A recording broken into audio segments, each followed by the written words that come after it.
Want to retire early? It's a great goal to have and can be incredibly rewarding for those who achieve it. But while many people have this goal, far fewer actually make it a reality, because retiring early is challenging, often a lot more challenging than people expect. But that's not to say it's impossible. It just means you need to understand the implications that make it so challenging so you can plan accordingly and avoid unpleasant surprises. I'm Nick Hearne, financial advisor and portfolio manager at RGF Integrated Wealth Management.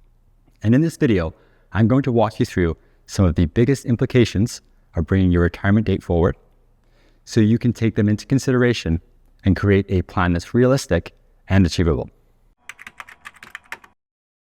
Let's start with what being able to retire really means. It's not just about how much you've saved, it's about whether your savings, along with your other income sources, can reliably support your spending needs for the rest of your life. In other words, can you stop working and fund your desired lifestyle without running out of money? To bring this into focus, let's use a simple example. Let's assume your retirement plan is based on a life expectancy of age 95. For our regular retirement age, we'll use the Canadian average of 65. And for our early retirement age, we'll say it's 5 years earlier at age 60. From the standpoint of years retired, you're going from 30 years to 35 years, which is around a 17% increase. The implications associated with early retirement mean the impact to your finances is substantially higher than just the increase in time retired.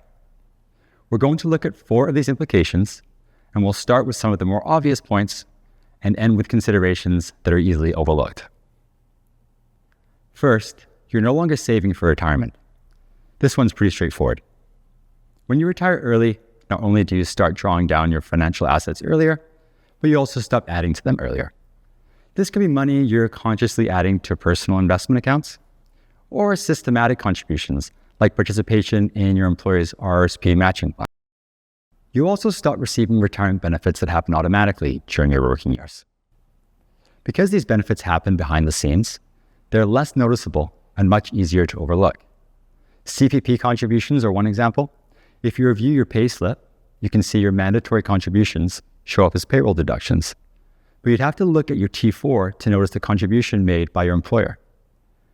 If you have a defined benefit pension, you'll stop accumulating pensionable service years earlier, and fewer years means that when your retirement benefit is calculated, your monthly income is going to be lower. When it comes to generating income in those early retirement years, the heavy lifting falls on your investment portfolio. This one's big and often underestimated. In retirement, you need your investments to fill your retirement income gap. This gap is the difference between your spending needs and your reliable income. By reliable income, I'm referring to consistent income sources that are independent of investment assets, such as government benefits and pensions. Most reliable income starts at age 65. And although you can start CPP and possibly your pension as early as age 60, it will come with a permanent reduction to your benefit that makes it an unattractive option. So it's pretty common to rely entirely on your investment portfolio to fund your spending in these early years. And this is often compounded by higher early retirement spending. These are your go-go years, when you're still healthy, active, and excited to enjoy retirement. Your retirement plan needs to therefore cover 2 things here. First, it should factor in these higher earlier withdrawals to ensure your portfolio can still sustain your lifestyle throughout the end of your retirement. Second, it needs to include a strategy to manage significantly higher sequence of returns risk. This is the risk of outliving retirement savings, even though you earn the average annual return assumed in your plan. Early investment returns matter more than later ones, and the effect is magnified when early withdrawals are also higher. If the stock market performs well early in retirement, this works in your favor.